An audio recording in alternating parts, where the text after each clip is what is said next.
that Silas exists since the very first game where it was banned second by T1. So Silas is going to come through. It's going to be locked in by Keen here towards the top side. Zeus has been spamming Silas actually in solo queue, but he's going to be against it this time around. We'll see what Keen's going to be able to do here.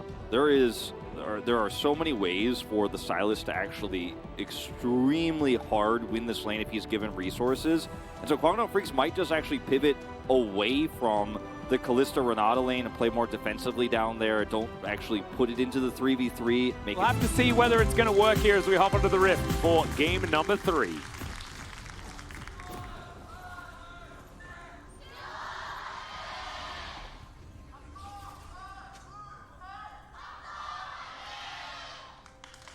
KWANGDONG FREECS fans, I think we can hear more of them a little bit more loudly here in the studio because we are over their side of LoL Park. But T1 still drowning out any opposition when it comes to fan chants as per usual.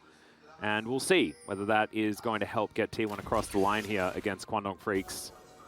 As KWANGDONG kind of proving to be the kryptonite for T1 here because they have just not had that much trouble against many opposition outside of this squad. And it's baffling.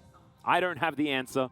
As T1 are going to be on a ward once again. All 5 members discovered. As Keen's moving over. Yeah, and this is just... Oh, this is very cute. KWANGDONG FREECS on a completely different angle here. Now, it depends on how they back away if they do Keria and Guma, of course. As they're just the passing ships in the night here. Yeah. And you can see Elm is actually going to be starting on the enemy Krugs. Yeah, so going to get a really awkward time here. Those are actually, the spawn time was changed a while back, so you can't do them on spawn at 1:30. But he goes over to, I think he was considering it, and he's like, oh yeah, that's been changed.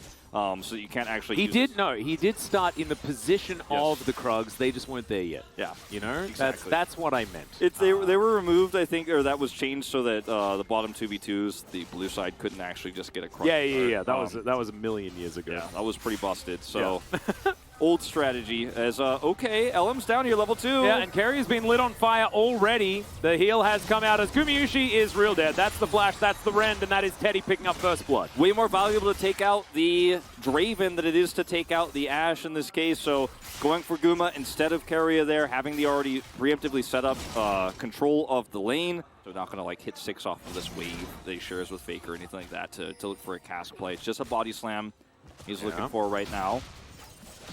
This is going to help set up for a Drake take here.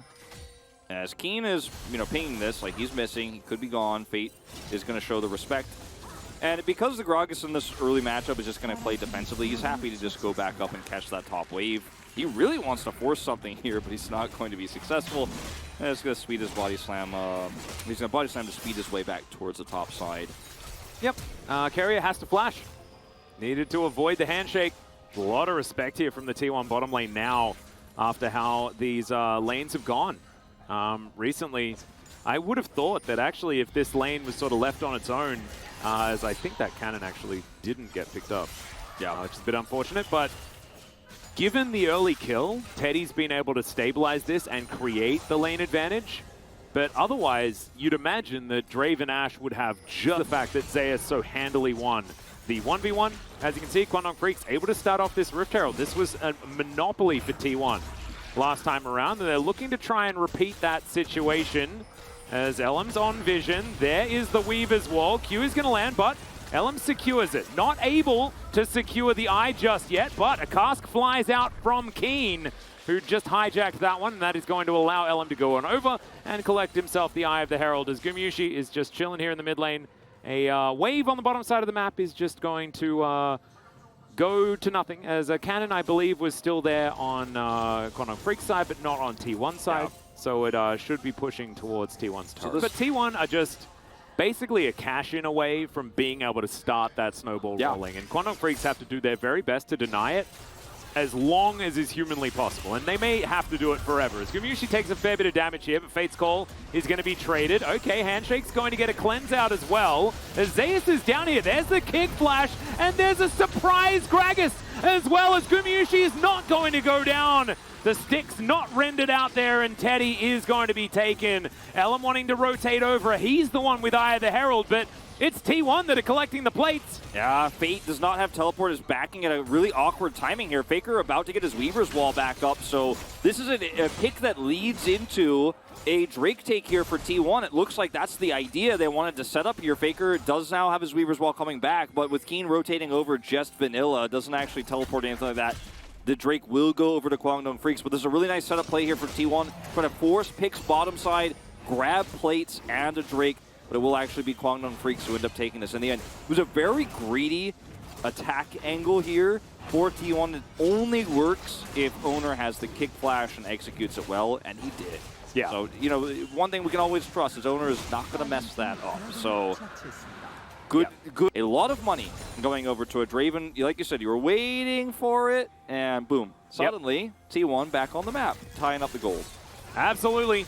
It's a very scary time as that's a nice handshake onto Carrier. Ellen's going to walk on over. This is a really dead Ash. There is absolutely nothing you can do there, and Fate is going to collect a kill. Gumushi gets a huge spike in gold, as we can see. It was about 700 or 800 the lead for Teddy, and now it's actually in favor of Gumushi after the cash in. The power of the Draven. It's a massive moment here, and that's why you always have to look for these forced plays, and why they should not have Fate's called back in. Well, Q is going to connect there onto Ellum as Owner's going to kick him into the wall that Faker prepared earlier. Q goes wide, and the flag and drag is going to get Ellum to safety. So, Jarvan pretty good at navigating wall situations, so he is going to be A-okay. It's just, I mean, we're past the point of plates. You know, their turrets are healthy. A crash here from T1 isn't going to be a win. If they slow this down, I think they are very happy to just take a full turret for free while also denying Gragas any farm. Just as long as you don't force this, KWANGDONG, I think you're feeling pretty good about this. Yeah, don't make the old mistake that we were talking about. You know, as Arrow is going to connect, Weaver's Wall comes through as well. Seismic Shove, the delivery of the Ahri, but she can Spirit Rush. That's going to get her out of the way, as Ellum doesn't even need to flag or drag, as he'd already put that one on cooldown. And T1 now have control of the mid lane, and they can put a Rift Herald here as well. So if it means second Rift Herald and they take the turret due to map control, then that is definitely good news. As you can see, teleports coming through from KWANGDONG FREECS. Don't know whether they'll be able to save the turret, but in goes Ellum. Hostile takeover coming down as well as the chains do not connect. Keen finds himself an arrow, though, the handshake onto Gumushi, and he's wiped from the rift. It's a two-man seismic shove, but I think Gumushi also managed to cash in some of his checks a little bit earlier as well. A little bit of extra money, but this is, again, a trade up for KWANGDONG FREECS. 2 for 1 plus an extra turret. They save their mid turret with this play. And they are so far pushed off. And KWANGDONG are going to turn this into a Drake advantage, as you can see, alive as well.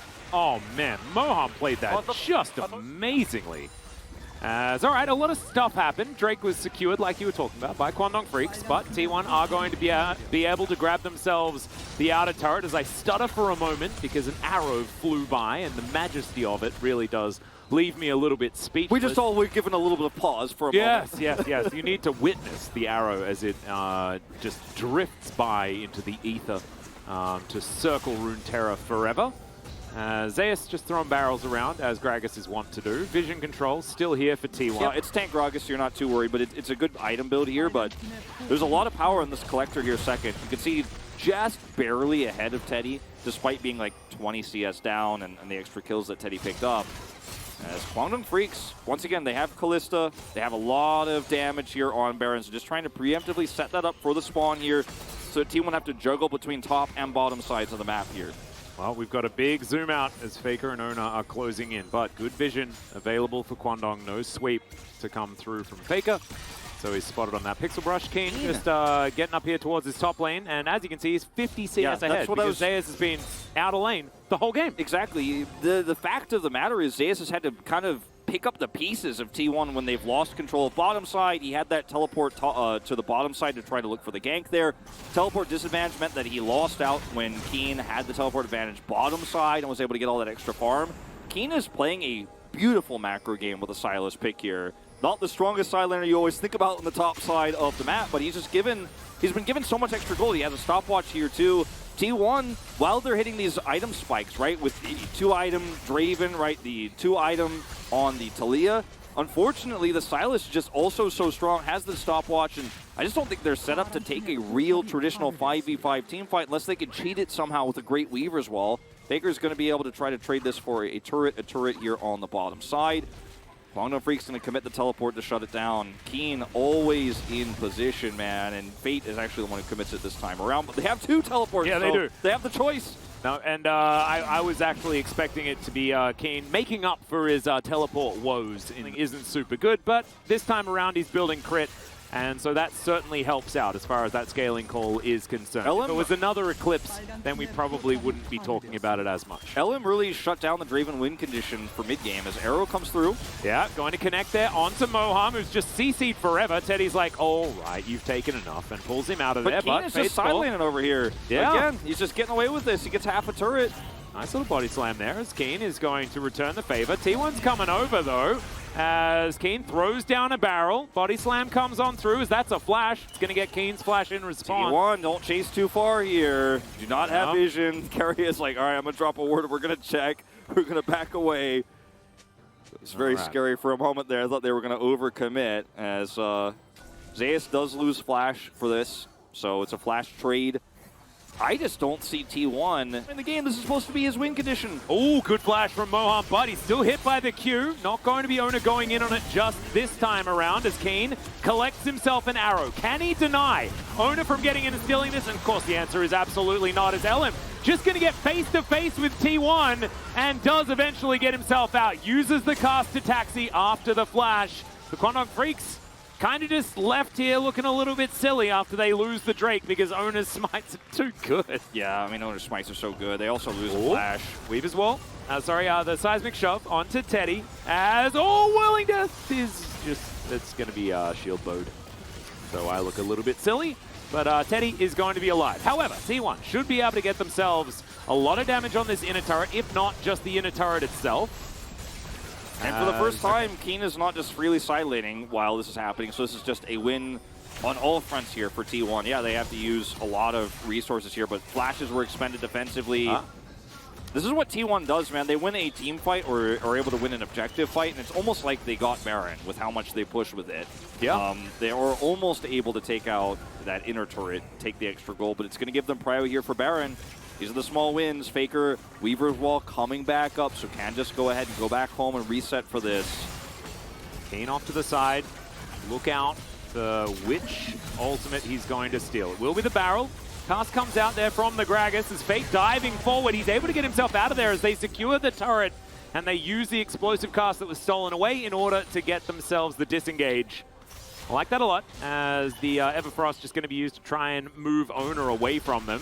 I think this was a risky call from KWANGDONG. They lose a lot of health bars here. They lose control of mid for just a little bit of gold in that mid turret. And now I think T1 are in position with these waves crashing through to potentially set up a Baron trap.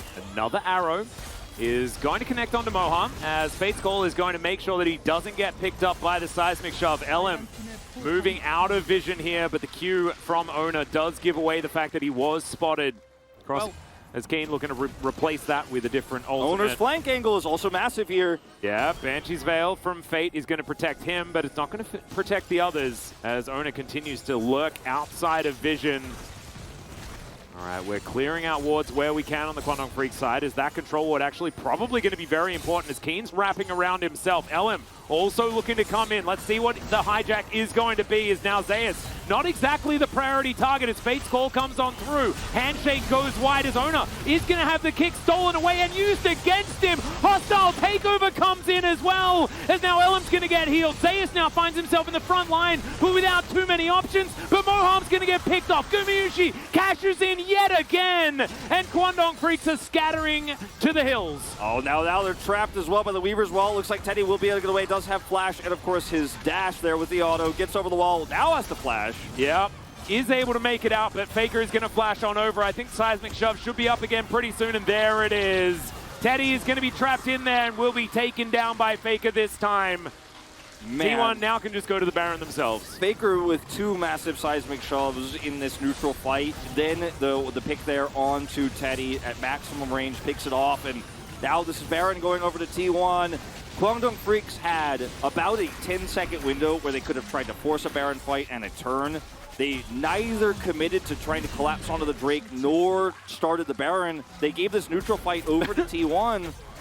And it was a clean attempt from Teddy. Like, Teddy was doing so much damage in that fight, and the seismic shove came through from Faker. Because the cast was taken to try to secure a Baron they never committed to. Plated for Fate. Might do a little bit more damage in this game as Keen trying to put together what he can as well. He's still 2,000 gold in the lead, but so is Gumayusi, and add an extra 500 to that as well. The wall will be respected.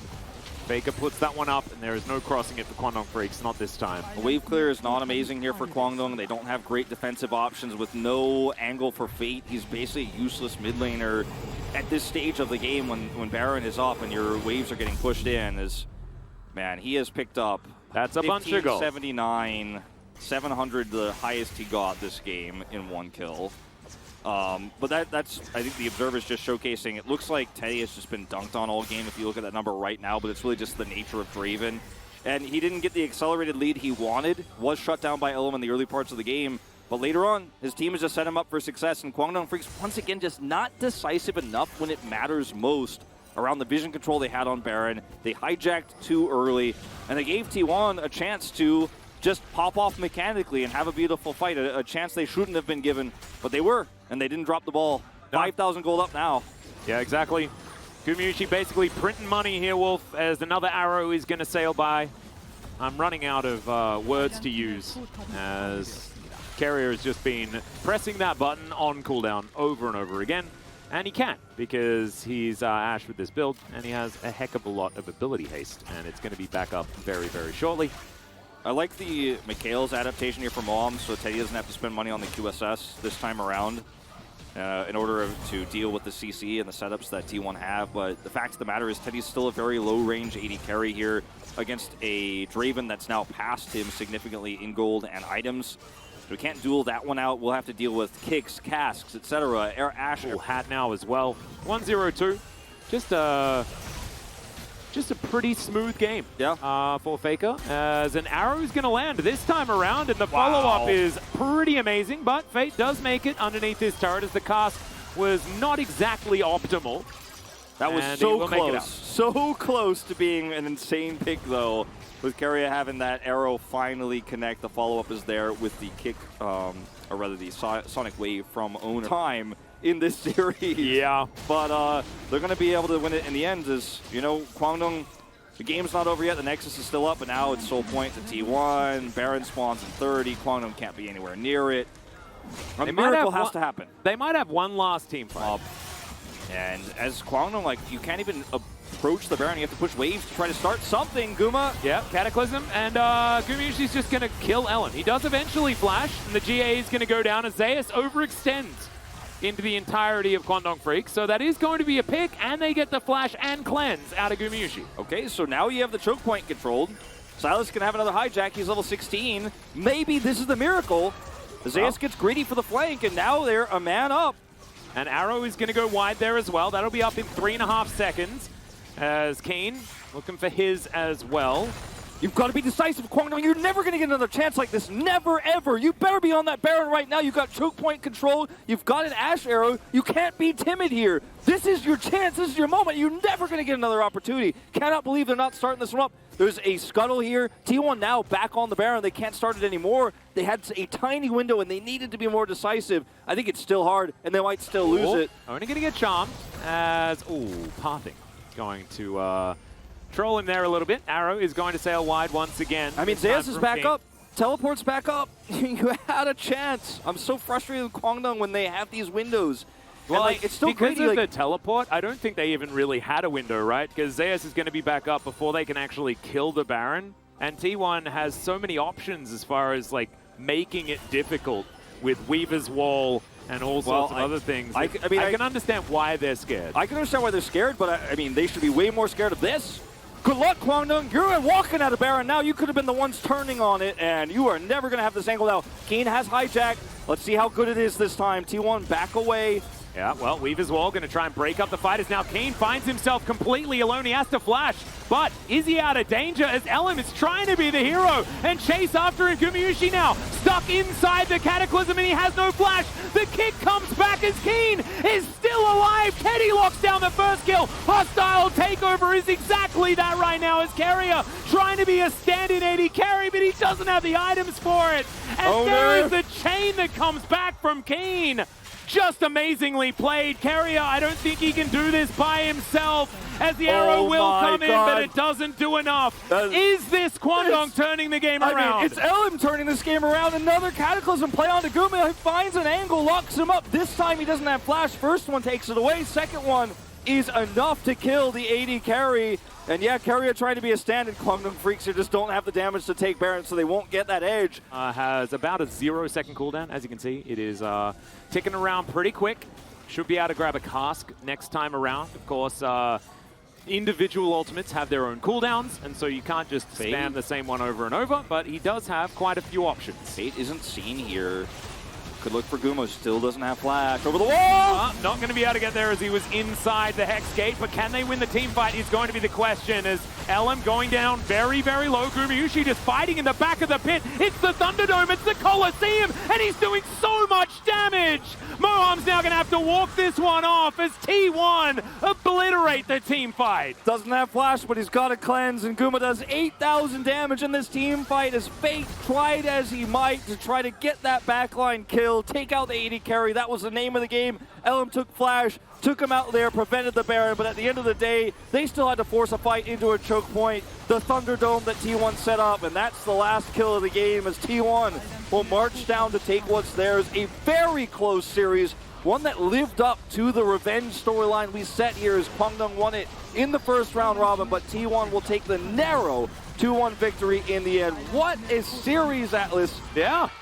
It was a great one. Surprising, because I actually thought the T1 were going to come in and clobber them this time, because it was largely draft the last time these two teams matched. It was largely SERÁ